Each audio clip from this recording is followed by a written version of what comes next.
JB 타임즈. 더마카와 함께 시선 집중의 문을 열겠습니다. 어서 오세요. 네, 안녕하세요. 더마카입니다. 배고픈 백성님. 월요일 출근 졸리고 힘들지만 시선 집중 오프닝 음악 들으면서 심장에서 혈액이 막 뿜어 나오는 것 같고 정신이 빡 듭니다. 네. JB님의 힘찬 목소리에 기운 얻어 갈게요. 저희 시선 집중 시그널이 상당히 우렁차죠. 심장 박동과 연결돼 있다라는 그런 말씀들을 많이 한 바가 있습니다. 네. 네, 아기공룡 줄리님. 안녕하세요. 김종배의 시선 집중이 저의 생활 패턴을 바꿔 놓았습니다. 술 잔뜩 먹은 날에도 7시 알람을 맞춰놓고 잡니다. 이번 한 주도 어김없이 김종배의 시선 집중과 함께해요. 설마 어제는 안 드셨겠죠? 드셨을 수도 있죠. 일요일인데. 네. 술 잔뜩 먹은 날에도 챙기는 시선 집중 감사하고요. 해장 방송 되겠습니다. 아, 네. 그런가요? 그럼 시원하게 가야 되는데. 강하다님, 안녕하세요. 아틀란타 미국에서 일하면서 재미있게 관심 있게 항상 듣다가 처음 채팅해 봅니다. 감사해요 라고 해주셨는데 오. 유튜브로 지금 실시간 채팅 처음 들어오셨나 봐요. 어유 반갑습니다. 이제 나가시면 안 돼요. 네. 이제 나가시라는 줄 알고 깜짝 놀랐네요. 들어오기는 쉬워도 나가기는 어렵습니다. 그렇죠. 네. 네, 자. 구독과 알림, 그다음에 좋아요 꾹꾹 눌러주시면서 함께해 주시죠. AS 타임 가시죠. 네, 어제 권성동 전 국민의힘 원내대표가 페이스북에 논평을 올렸는데요. 제목이 이렇습니다. 여성가족부는 세금 약탈 면허 인증 기관입니까? 이런 제목이에요. 내용을 보면 여성가족부가 직접 선발 수행하는 가족 소통 참여 사업에 올해 2월 사단법인 노동희망이 돌봄 멘토단으로 신청을 해서 약 2,500만 원의 국비 예산을 지원을 받았는데 이 단체가 비슷한 시기에 여가부 산하 양성평등교육원 공모 사업에도 지원을 해서 약 1,800만 원의 국비를 확보했다는 겁니다. 비슷한 시기에 여가부 재정으로 2개의 보조금 사업을 동시에 수주했다. 이런 면을 지적을 한 건데 이 단체의 대표가 민주노동당과 통합진보당에서 12년간 일한 사람으로 자신의 트위터에 재산을 공유하여 같이 잘 살고 잘 노는 공산주의를 추구합니다. 라고 써놓았다면서 자기 이념이 중요하다면 자기 돈으로 해라. 이렇게 또 일침을 가하기도 했는데요. 권성동 원내대표가 이런 글을 왜 썼을까? 여기에 좀 주목을 많이들 하시는 것 같아요. 윤석열 대통령 퇴진을 주장하는 단체에 대한 세금 지원을 차단을 하고 여가부 폐지의 정당성을 주장하기 위함 아니냐 이렇게 보도에는 해석이 됐던데 한편에서는 차기 당대표를 위한 포석 아니냐 이런 생각도 들기도 하고요. JB는 어떤 점에 좀 주목을 하십니까? AS 타임도 삐딱선 타야 되는 거죠. 타야죠. 그러니까 지금 여가부 폐지를 위한 밑자락 깔기라든지 이런 분석은 나왔으니까 약간 틀어가야 될 것 같은데 뭔가 궤를 같이 하고 있다라는 느낌이 오지 않습니까? 최근 여권 그리고 대통령실에서 이념 관련 이야기가 많이 나오고 있습니다. 종북 주사파 이런 표현들이 계속 나오고 있죠. 그 궤에 올라탄 거 아닌가 싶은 생각을 할 수도 있을 것 같습니다. 맥락을 같이 가져가고자 한다. 그러면 그래서 어떤 나의 생각도 똑같다라고 하는 것들을 어필을 하려고 한다면 그 어필의 대상은 어디일까? 이게 궁금한 거 아니겠습니까? 어디일까요? 그게? 어디예요? 자, 우리 촌철님들이 한번 댓글 달아주시죠. 어디인 것 같습니까? 그 대상은? 네, 숙제를 내주시네요. 촌철님들 남겨주시고요. 뉴스와 분석이 함께하는 JB타임즈 오늘 주목할 뉴스들 챙겨드리겠습니다. 첫 번째 뉴스 어떤 건가요? 지난주 금요일에 김용 민주연구원 부원장이 구속이 되니까 이재명 더불어민주당 대표가 기자회견을 열어서 특검 도입을 주장을 했었죠. 하지만 국민의힘은 즉각 거부를 했는데 그러자 어제 조정식 민주당 사무총장이 나서서 윤석열 대통령 시정연설 전까지 시정연설이 내일이거든요. 네. 그 전까지 특검 수용 여부를 밝혀라 이렇게 재차 요구를 했습니다. 그리고 박홍근 원내대표는 국회를 향해 XX했던 발언을 사과하지 않으면 시정연설을 결코 용인할 수 없다. 또 이렇게 밝혔고요. 네, 민주당도 이제 나올 수 있는 방법대로 세게 나오고 있는 것 같은데요. 좀 정리를 해야 될 것 같습니다. 자, 이 일련의 어떤 움직임을 종합을 하면 여기에는 세 개의 코드가 담겨 있다 이렇게 봐야 될 것 같은데 첫 번째 그 내용이 사법이 아니라 정치라는 겁니다. 다른 말로 하면 사법 문제를 정치 문제로 전환하고 있다. 이렇게 분석을 할 수가 있고요. 두 번째, 화법을 보면 항변이 아니라 요구라는 겁니다. 다른 말로 하면 수세적 해명의 덫에 갇히지 않고 정치적 공세에 나서겠다는 전략을 분명히 하고 있는 것. 이런 것이고요. 마지막으로 그 대상을 국민의힘이 아니라 윤석열 대통령으로 설정하고 있다는 것.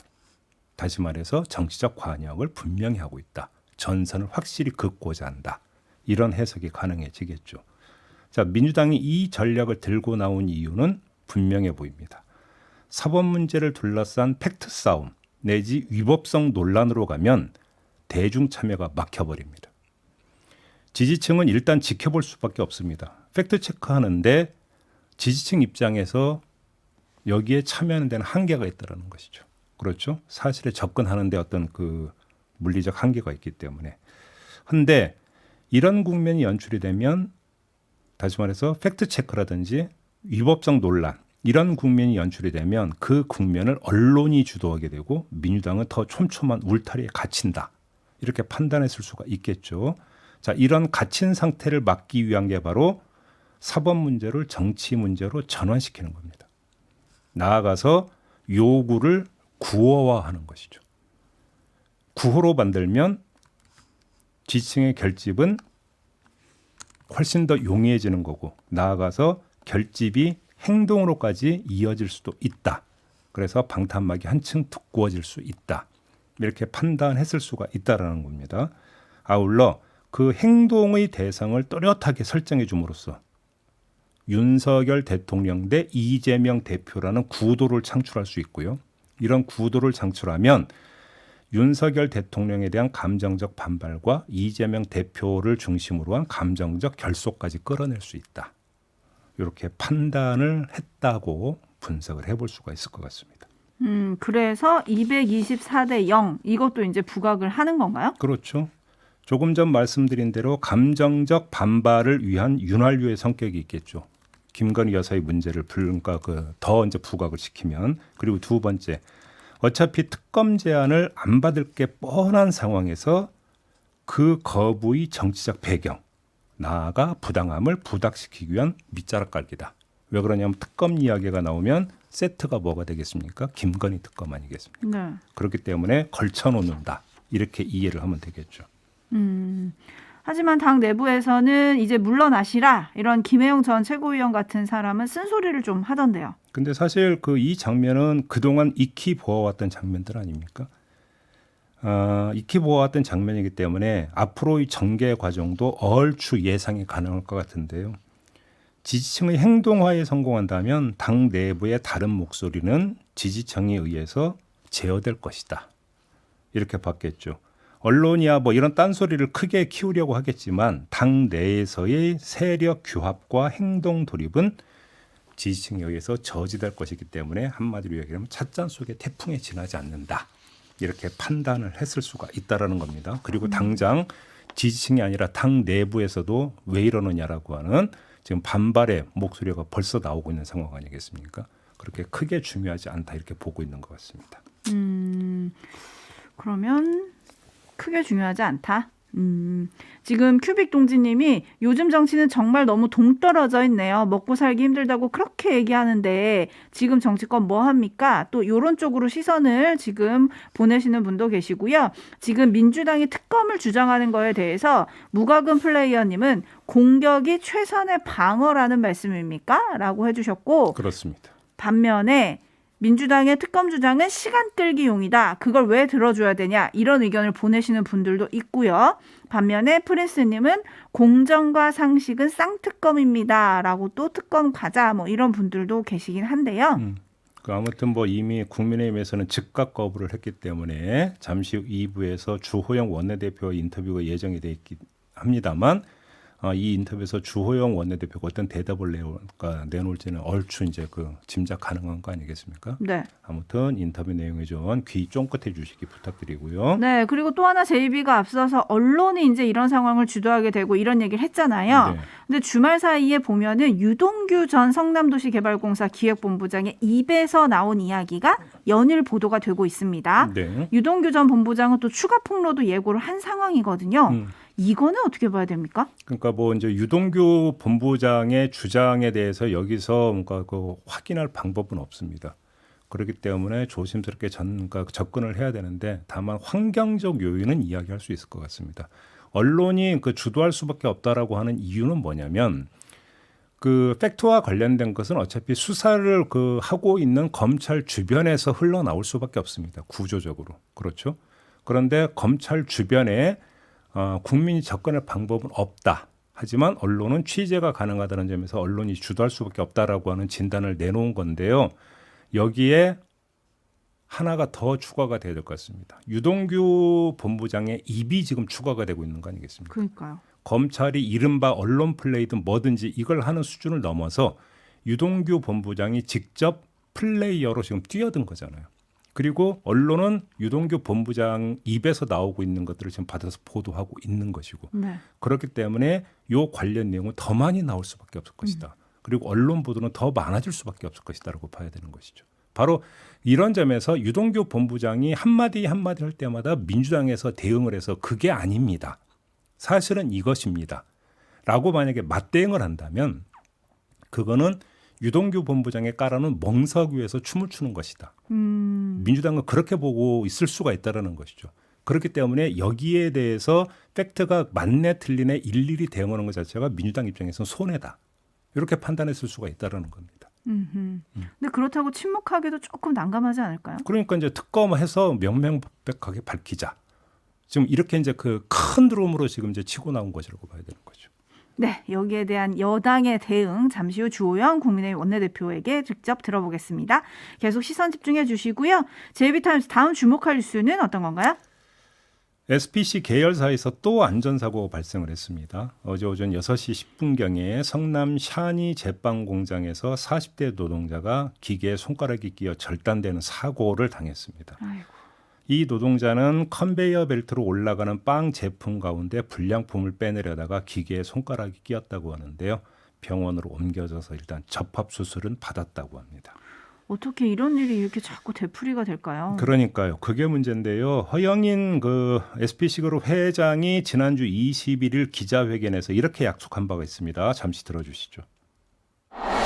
다시는 이러한 일이 재발하지 않도록 그룹 전반의 안전관리 시스템을 철저히 재점검하고 안전 경영을 대폭 강화하도록 하겠습니다. 종합적인 안전관리 개선책을 수립해 실행하겠습니다.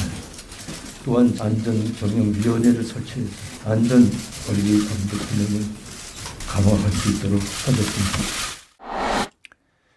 네, 이렇게 약속을 했지만 그 약속을 한 지 이틀 만에 또 사고가 발생한 거 아니겠습니까? 그래서 더더욱 복귀가 좀 필요한데요. 복귀 포인트는 허 회장이 말한 안전관리 시스템이라는 단어입니다. 안전 설비가 아니라 안전관리 시스템입니다. 제가 이 점을 강조하는 이유가 있는데요. 화섬식품노조가 저희와의 인터뷰에서도 밝힌 바가 있었죠. 20대 노동자 사망 사고의 원인과 관련해서 이 배합기 뚜껑이 있었지만 거의 덮지 않아 왔다라고 밝힌 바가 있습니다. 기억하시죠? 왜?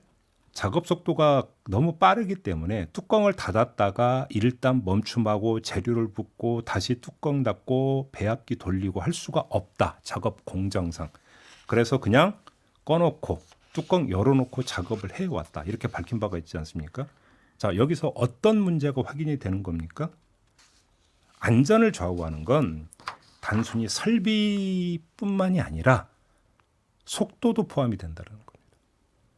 어제의 사고도 비슷한 맥락에서 살펴볼 수 있는 거 아니겠습니까? 불량품을 빼내는데 왜 손가락이 기계에 끼입니까? 컨베이어 벨트의 속도가 빠르기 때문 아닙니까? 따라가려다가. 그죠? 자, 안전 설비가 아니라 안전관리 시스템에는 설비만이 있는 게 아니다. 요인이. 이걸 지금 제가 강조를 하는 건데요. 중대재해처벌법 개정 목소리가 재계에서 많이 나왔고 그 핵심 요구는 경영 책임자의 면책이었습니다. 저희도 전해드린 바가 있어요. 네. 하지만 조금 전 얘기한 안전에 직결된 작업 속도의 측면을 한번 놓고 보죠. 작업 속도 올려라 마라는 누구의 지시에 의한 겁니까? 이건 표면적으로 생산성과 관련된 것입니다. 이에 대한 판단은 경영적 판단입니다. 중대재해처벌법 개정 주장이 그런 점에서 정반대의 핀트를 잡고 있다라는 얘기를 그래서 안 할 수가 없다라는 거예요. 그런데 문제는 현장에서 벌어지는 사고와 중대재해처벌법 개정 논의는 또 별도로 해서 접근하고 있는 우리 언론의 보도도 있다라는 겁니다. 그게 그런 성질의 문제냐? 좀 짚어봐야 되는 거 아니냐는 얘기죠. 네. 지금 역풍이다님이 사과와 안전관리는 입으로만 했네요 라고 보내주셨고요. 3097님은 시스템이 문제가 아니고 현장에서 답을 찾아야 합니다. 이런 의견 보내주셨고, 동아님은 사고가 발생할 때마다 기업 최고 책임자를 처벌한다면 알아서 안전장치 설치하지 않을까요? 이런 의견을 좀 보내주셨는데, 지금 중대재해처벌법 개정에 대한 얘기를 제이비가 해주셨잖아요. 관련해가지고 고용노동부의 집계를 좀 보면요. 중대재해처벌법이 시행이 된 게 1월 27일입니다. 이때부터 9월 말까지 일어난 중대재해 사고는 443건, 사망자는 446명.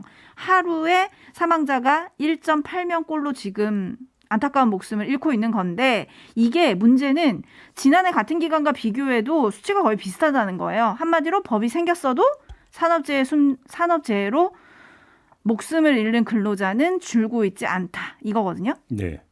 그런 면에서 어떤 쪽으로 강화해야 할 것인가, 요거는 좀 자명해지는 게 아닌가 싶은데요. 그러니까 그 공장 내부에 사업장 내부의 전반적인 시스템이 재점검돼야 되는데 그 전반적인 걸 관장하는 게 최고 경영자일 수밖에, 경영 책임자일 수밖에 없다는 거 아닙니까? 경영 파트에서 생산량을 어떻게 맞춰야 된다라는 오더가 내려가면 현장에서 그러면 어떤 그 기계 어떤 여건들을 활용해서 어떻게 돌려야 되고, 그래서 뭐 컨베이어 벨트의 어떤 작동 속도를 조정을 하고, 근데 그 작동 속도에 너무 빨리 따라가다 보니까 거기서 안전사고가 발생을 한다면 근원은 어디에 있는 겁니까? 안전장치 백날 만들어 봤자 경영 책임에서부터 시작이 돼야 되는 거잖아요. 근데 왜 이걸 별도로 접근하냐라는 거예요, 제 얘기는. 서울구 외양간 제대로 고쳤으면 좋겠습니다. 뉴스와 분석이 함께하는 제이비타임즈, 다음 주목할 뉴스 어떤 건가요? 간만에 그 국제 뉴스 하나 전해드려야 될 것 같은데요. 시진핑 집권 3기 중국 최고 지도부가 어제 공개가 됐습니다. 네. 시진핑을 제외하고 모두 6명이 중국 공산당 중앙정치국 상무위원으로 선출이 됐는데, 이 면면을 보면 2명 말고 4명이 새로 상무위원회에 진입을 했거든요. 그런데 이 새로 진입한 4명에다가 기존 2명까지 합하면 모두 시진핑 직계라고 합니다. 중국 공산당의 3대 계파라고 하는 상하이방과 공청단 출신은 한 명도 들어가지를 않았다고 합니다. 한마디로 정리하면 뭐냐? 시진핑 1인 지배 체제가 확고해졌다. 그래서 오늘 아침 언론을 보니까 시진핑 황제라고 하는 표현이 등장을 했더라고요. 그러니까요. 그럼 이렇게 되면 어떻게 되는 거냐? 이제 여기에 좀 초점을 맞춰야 될 것 같아요. 이건 뭐 중국 어떤 정치 체제의 특수성 이야기하기 전에 권력의 일반론으로도 이야기가 얼마든지 가는 것 같은데요. 견제 없는 권력은 위험합니다. 견제 없는 권력이 왜 위험하냐면 그 권력은 언제든지 폭주 기관차가 될 수 있기 때문인데요. 예를 들어서 공산당 고급 간부 양성기관인 중국 공산당 중앙당교의 차이샤 전 교수가 이런 말을 했다고 합니다. 아무런 규칙도 제한성도 없다. 모든 규정은 깨졌다. 이전에는 저항이 남아 있었지만 앞으로 중국의 미래는 전적으로 그의 의지에 따라서 좌우될 것이다. 여기서 그는 시진핑을 뜻하는 것이죠. 한마디로 1인 통치, 인치가 시작이 된다. 이런 진단 아니겠습니까? 자, 인치가 위험한 건 한 개인은 어느 모로 보나 불완전한 존재일 수밖에 없습니다. 더구나 중국 공산당이 시진핑의 1인 지배 체제를 성립시킨 이유가 미국과 같은 대외 요인의 도발 때문이다. 중국 입장에서 이렇게 본다면 시진핑 1인 지배 체제에서 중국이 대외 정책을 어떻게 펼지는 안 봐도 비디오인 것이죠. 훨씬 더 경직될 것이다. 왜냐하면 시진핑 어떤 1인 체제가 그 구축된 이유가 하나는 왜 미국과 같은 도발, 중국 입장에서 또 한 가지는 그래서 고취시킨 게 뭡니까? 애국주의, 중화주의. 이런 것에서 본다면 이 경직성은 더 심해질 수밖에 없을 것 같은데 이런 경직된 태도를 보이면 우리는 어떻게 돼야 되느냐라는 문제가 발생합니다. 외교적 과제를. 대중국 관계를 어떻게 설정할 것인가. 이게 앞에 숙제로 지금 더 부상이 된다. 요전까지만 말씀을 드려야 될 것 같습니다. 네, 자 JB타임스 마무리하죠. 더마카 수고하셨습니다. 고맙습니다.